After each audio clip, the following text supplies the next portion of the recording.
Guys, मैं उस्ताद साहब, आप देख रहे हैं आपका हमारा अपना रिएक्शन यूट्यूब चैनल।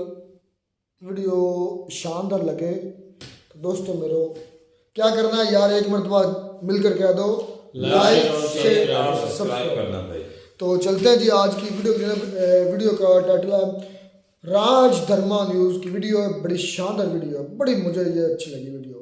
राम मंदिर के रिलेटेड वीडियो। इमरान उमर अलियासी, इमाम उमर अलियासी है। तो ये वही इमाम साहब हैं जो प्राण प्रतिष्ठा में गए हुए थे अयोध्या में 22 जनवरी को।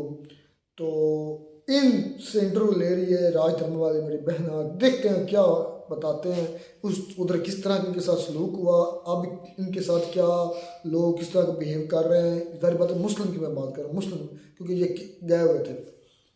तो शानदार होने वाली वीडियो आप भी देखिए, हम भी देखते हैं, बाद में इस पर बात करते हैं। नमस्कार, मैं अर्चना तिवारी आप सभी का स्वागत करती हूँ दराज धर्म पर। 22 तारीख को 5.5 साल के प्यारे से रामलला अपने मंदिर में प्रतिष्ठित हो गए, प्राण प्रतिष्ठा हो गई। और यहाँ पर आपने देखा होगा कि सोशल मीडिया पे न्यूज़ में काफ़ी सारी प्रतिक्रियाएं भी आई 22 तारीख के फंक्शन के बाद। सबसे बड़ी प्रतिक्रिया तो मुझे ये आई कि पाकिस्तान ने एक प्रेस कॉन्फ्रेंस किया और उसमें लंबा जो है एक चिट्ठा निकाला जिसमें बोला कि भाई भारत के जो मुसलमान हैं वो खतरे में हैं। तो मैंने ये सोचा कि जो भारत के मुसलमान हैं उनसे ही थोड़ी बातचीत की जाए। तो ये जो आपको यहाँ मेरे बगल में बैठे हुए, मेरे बगल में विराजमान आपको दिख रहे हैं, ये चीफ इमाम हैं और ये 22 तारीख को प्राण प्रतिष्ठा के फंक्शन में भी गए थे। तो सबसे पहले तो मैं इनसे ये पूछूंगी कि वहाँ जाकर के आपको कैसा अनुभव हुआ, फिर उसके बाद मैं आऊँगी इस मुद्दे पर क्या सच में आप लोग हाशिए पर नजर आते हैं, कि सच में आप लोगों को भारत में रहने में खतरा महसूस होता है। इमाम साहब, आपका बहुत बहुत स्वागत है राजधर्म पर। सबसे पहले मैं ये सवाल पूछूंगी, कैसा लगा आपको 22 तारीख को प्राण प्रतिष्ठा में जाकर? आप ये सोचते हैं कि बहुत अच्छा लगा जी।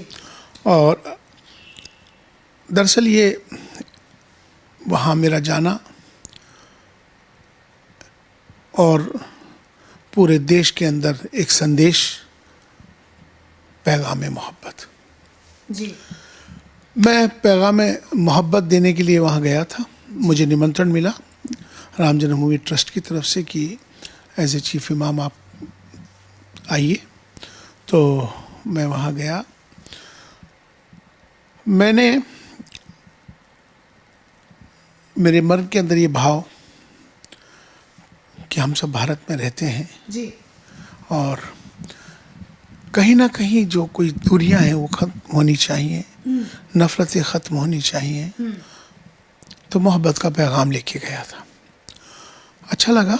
वहाँ के तमाम सारे लोगों ने, तमाम सारे संतों ने बहुत अच्छे से स्वागत किया और सब लोगों ने बहुत ही खुशी का इजहार किया। खुशी का इजहार किया। आपने कहा कि आपको मतलब बहुत अच्छा लगा वहाँ पर, एक पॉजिटिव वाइब, मतलब अगर मोटा मोटा तौर पे देखें तो आपको वैसा महसूस हुआ। लेकिन मैं काफ़ी सारे ऐसे पत्रकारों को सुन रही थी जो इस बात को कह रहे हैं कि ऐसा माहौल कर दिया गया, वो मुस्लिम पत्रकार हैं, वो इस बात को कह रही थी कि देश में अब ऐसा माहौल कर दिया गया है कि मुस्लिम समाज को खास करके डराने धमकाने का पूरा प्रयास हो रहा है। तो एक बात बताइए इमाम साहब, आप जब मंदिर के अंदर गए होंगे तो मंदिर के प्रांगण में तो हर जगह भगवा भगवा भगवा नजर आ रहा होगा, संतों ने भगवा वस्त्र पहना होगा, तो क्या आपको उस भगवा वस्त्र से डर नहीं लग रहा था? जैसा कि मुझे कुछ लोग कहते हैं कि भगवा रंग जो है वो डराने के लिए इस्तेमाल किया जा रहा है। नहीं, भगवा रंग पहली बात तो डराने वाला रंग नहीं है, भगवा रंग तो बचाने वाला रंग है। और जहाँ तक बात यह है कि जो लोग अलग अलग अपनी राय प्रतिक्रियाएं दे रहे हैं, जो जिस तरह से उनकी अपनी सोच होगी। हमें तो वहाँ जो लगा, वहाँ जो लोगों का जो जिस तरह से मोहब्बत, जिस तरह से आपस में सब ने मिलकर हमें खुशी का इजहार किया, तो मुझे तो किसी तरह का कोई भय नहीं था। मैं तो अकेला इमाम था, चीफ इमाम था, मुझे तो किसी तरह का कोई भय नहीं, बल्कि सब ने खुशी का इजहार किया, सब ने मोहब्बत से सब मिले। तो लेकिन लोगों का अपना अपना नज़रिया है, वो लोग क्या सोचते हैं, उनका जो नज़रिया वो जाने। आपको किसी ने दोयम दर्जे से नहीं देखा? किसी ने आपके साथ वैसा बिहेव नहीं किया वहाँ पर? दोयम दर्जा क्या होता है? एक ही दर्जा होता है, वो भारतीय हैं हम सब। तो भारतीय होने के नाते तो कोई ना कोई छोटा, ना कोई बड़ा, ना कोई फर्स्ट, ना कोई सेकंड।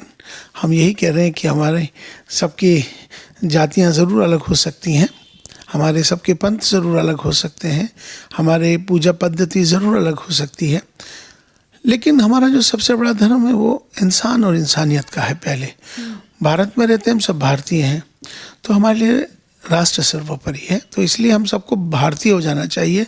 ये सब जो हो, कोई ईसाई हो रहा है, कोई मुसलमान हो रहा है, कोई सिख हो रहा है, जातियों से ऊपर उठकर हमें सबको एक भारतीय हो जाना चाहिए, तो फिर एक ही नज़र आएगा। अच्छा इमाम साहब, मैं आपसे एक और चीज़ पूछना चाहती हूँ। आप अकेले इमाम थे वहाँ पर, प्राण प्रतिष्ठा में गए थे, ठीक है, उसके बाद का क्या सीन हुआ? उसके बाद कैसी प्रतिक्रियाएं आपको, आपके ही समाज से कैसी प्रतिक्रियाएं, अगर आप बताना चाहें तो? देखिए बेटा, क्या होता है कि ये इतना आसान नहीं था, और मैंने भी जो इतना बड़ा फ़ैसला लिया, ये बहुत सोच समझ के मेरे लिए बहुत बड़ा फ़ैसला था। मेरी ज़िंदगी का ये सबसे बड़ा फ़ैसला था, सचमुच ज़िंदगी का, कि तमाम कि मुझे जाना है और जाके फिर क्या होगा। तो मैं, कोई बात नहीं, मैं व्यक्ति हूँ, मैं समाज हूँ, लेकिन मुझे लगता है कि देश मेरे लिए सर्वोपरि है। तो मैं राष्ट्र हित में गया था, और ये सोच के गया था कि आपस में हम सबको मेरे जाने से एक माहौल के अंदर एक अच्छा वातावरण बनेगा, आपस में प्यार मोहब्बत बनेगा। उस नाते से मैं इस इरादे से गया था, और मुझे उस इरादे में बहुत कामयाबी हुई, सभी ने बहुत इज्जत दी, सब खुश हुए। तो मुझे लगता है कि अपना अपना सोचने का नज़रिया होता है बेटा, लेकिन हमें अब ये समझना चाहिए कि हमें सबको मिलजुल के रहना है, अपने देश को आगे लेके जाना है, और ये जो नफ़रतें हैं, ये दूरियां हैं, है ना, एक दूसरे के लिए इनको दूर करना है। और ये दूर होने के लिए जब मैं उनके यहाँ जाऊँगा, वो मेरे यहाँ आएंगे, जब एक दूसरे के यहाँ आएंगे और जाएंगे, तभी एक दूसरे से मोहब्बत भी होगी और नफ़रतें भी ख़त्म होंगी और मिसअंडरस्टैंडिंग्स ख़त्म होंगी। तो मेरा मानना ये है कि आना और जाना चाहिए और एक दूसरे की, और ये भारत की यही विशेषता भी है, अनेकता में एकता, और ये भारत में हमेशा से एक दूसरे के आना जाना रहता है। तो मुझे लगता है कि ये कोई अब एक होने का वक्त है, ये समय है। समाज ने इसको एक्सेप्ट किया, आपका वहाँ जाना? देखिए क्या हो रहा है, कितनी आसानी से वो मुझे लगता नहीं कितनी आसानी से वो एक्सेप्ट हो जाए। मुश्किलें आई, मुश्किलें हैं, और काफ़ी मुश्किलें हैं। मुझे लगता है कि कोई बात नहीं, समय आएगा, ठीक हो जाएंगी, क्योंकि उनको नहीं मालूम कि मैं ये क्या सोच कर गया था कि आने वाले समय में हमारा सबका वक्त सबका अच्छा हो, सब मिल के रहें। तो मेरा तो पैगाम में मोहब्बत है, अगर उसमें मुझे किसी तरह की कोई डर खौफ अभी नहीं है, लेकिन ठीक है, मुखालफत है बहुत ज़्यादा है, कोई बात नहीं, समय साथ ठीक हो जाएंगे।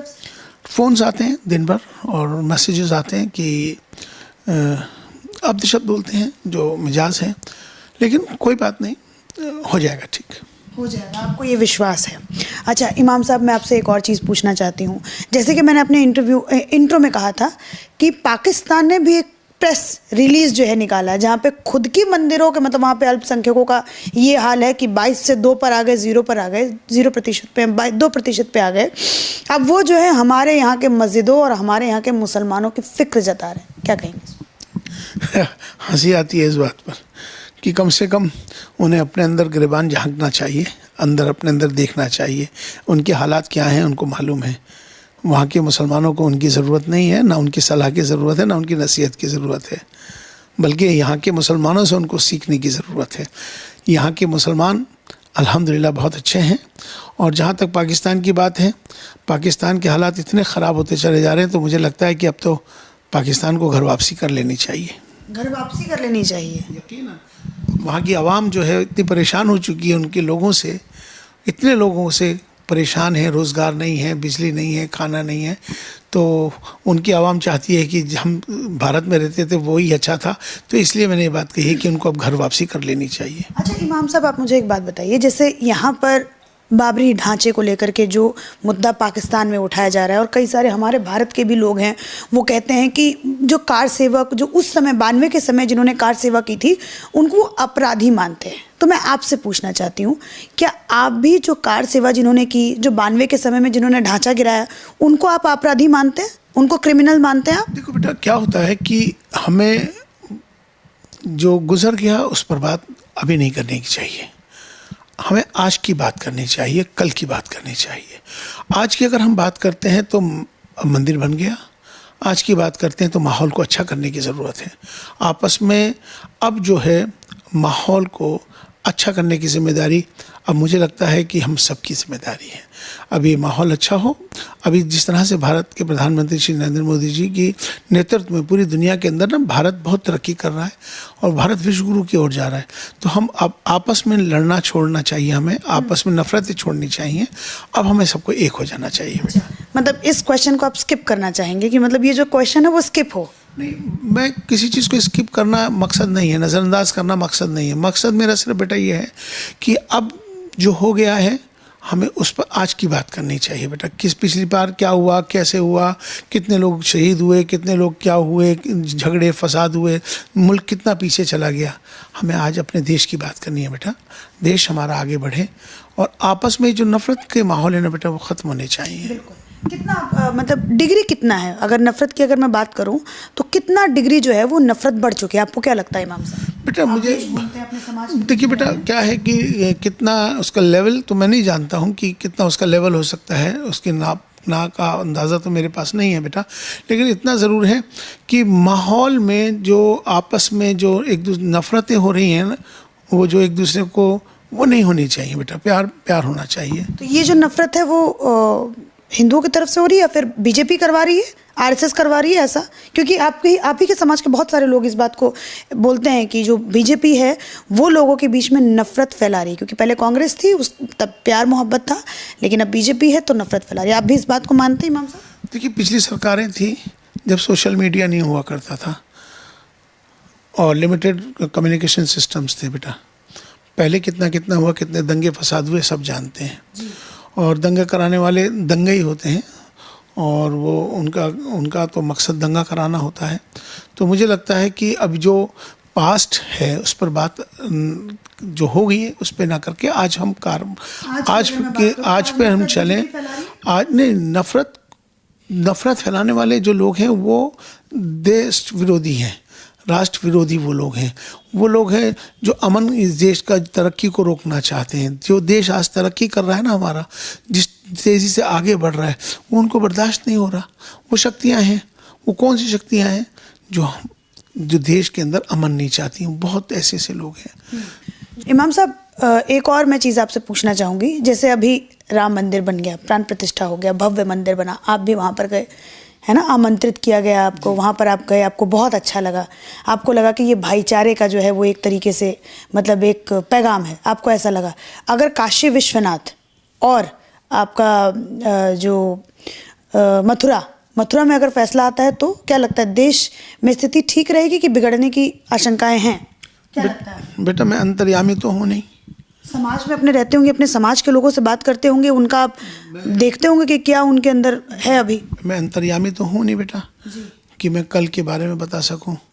मैं तो आज की बता सकता हूँ बेटा। हाँ। और दुआ करने का काम है मेरा। मैं तो इमाम हूँ, सबके लिए दुआ भी करता हूँ बेटा कि सब अच्छा रहें। जहाँ तक बात किसी और कल की है, कल तो कल होगा बेटा, कल क्या होगा क्या मालूम है बेटा। अच्छा इमाम साहब, आपको टेंशन होता है कि मतलब राम मंदिर फैसले के बाद हमने इतना वो देखा, आप ही जैसे कह रहे हैं कि बहुत ज़्यादा रोष है लोगों में। आपने ही अभी मुझे बताया कि नफ़रत जो है लोगों में बढ़ रही है, आपने मुझे भी कहा कि नफ़रत लोगों में आ रही है, पनप रही है। तो अगर ये दो फैसले आते हैं उसके बाद तो नफ़रत का लेवल तो बहुत ज़्यादा हो जाएगा। नहीं लगता आपको? नहीं, नफ़रत का माहौल की मुराद, नफ़रत से मुराद ये नहीं है। नफ़रत से मुराद ये है कि हम लोग जो है इस बात को नहीं समझ पा रहे कि हमें अपने मुल्क में रह के हमको ये पता होना चाहिए कि हम सब एक ही हैं।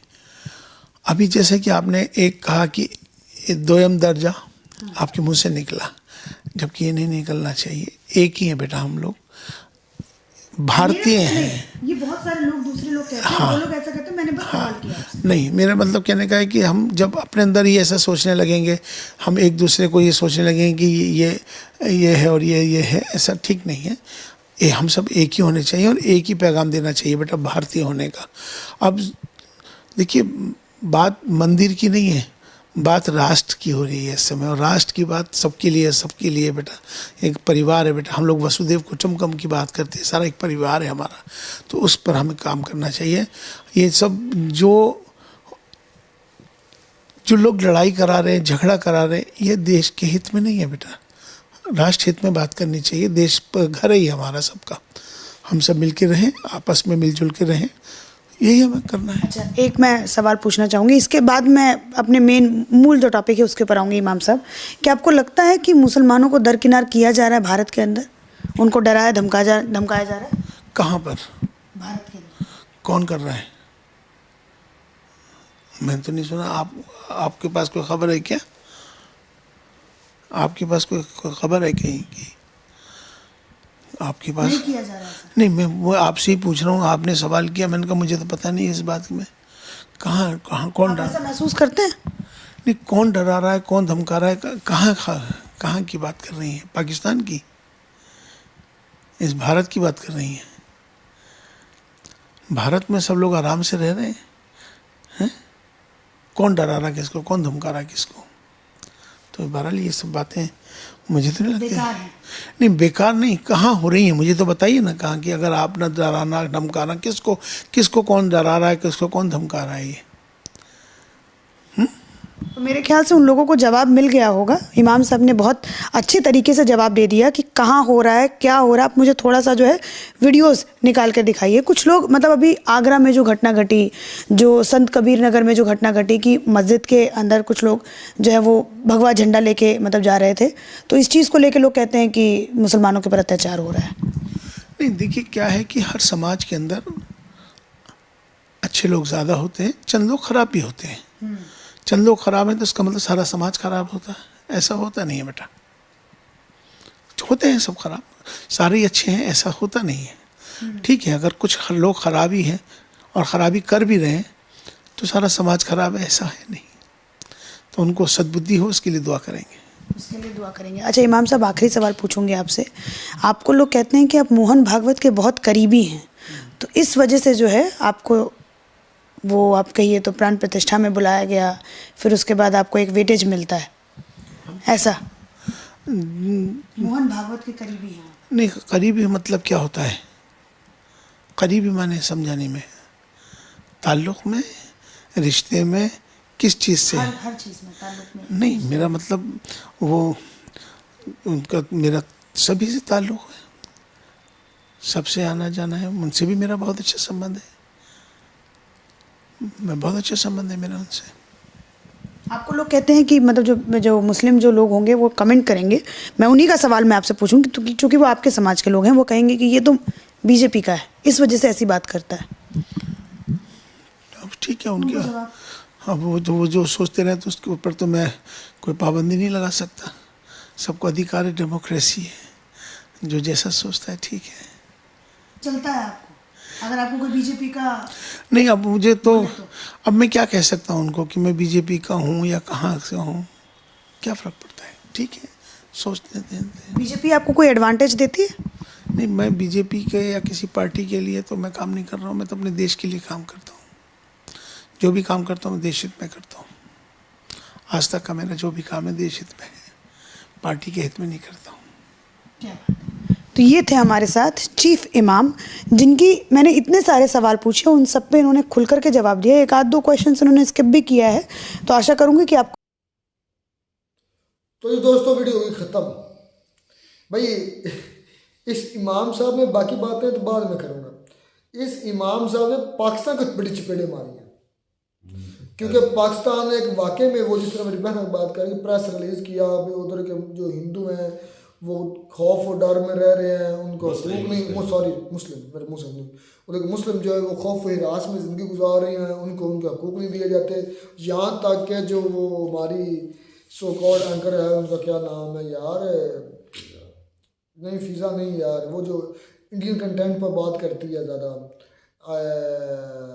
उसका नाम आलिया नहीं, दूसरी यार क्या नाम है उसका, आरजू काज़मी ये शायद किसी एंकर का नाम था। उसने तो ये कह दिया कि पाकिस्तान 1947 में एक मुस्लिम कंट्री बना था और इंडिया 2024 में 22 जनवरी से हिंदू कंट्री बन चुका है। ये ट्वीट मैंने देखा था पाकिस्तान किसी न्यूज़ एंकर की तरफ से। अब मुझे नाम याद नहीं आ रहा कौन सी थी एग्जैक्ट, मुझे नहीं पता, मैं किसी को ब्लेम नहीं करना चाहता, लेकिन मैं सुना था, मैं देखा था, खुद पढ़ा था। लेकिन बात मकसद ये है कि इस इमाम साहब ने बड़ी शानदार बातें की हुई, और स्पेशली पाकिस्तान को तो भिगो कर मारा है।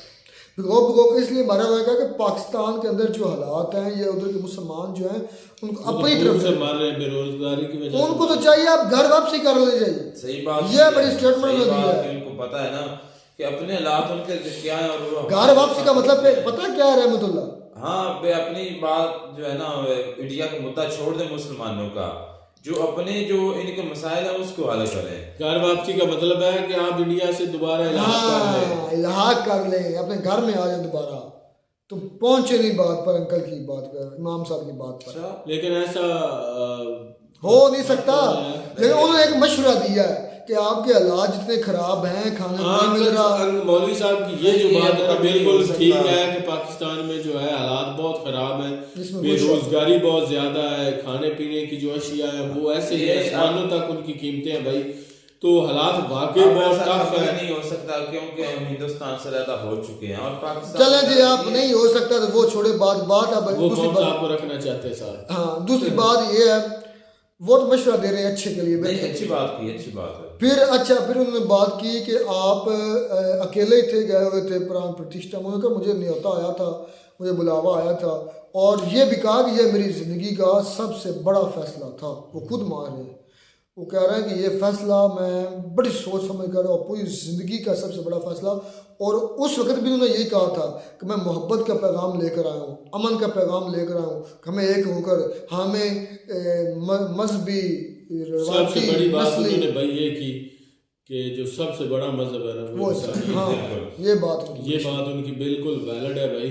और जिस नीयत से गए, जिस हिसाब से वो गए, वो यही चाहते हैं कि आपस में अमन और शांति हो, क्योंकि हम सब इंडियंस हैं। ये बात उनकी बिल्कुल जबरदस्त है भाई, है भी, मानने के लायक भी है।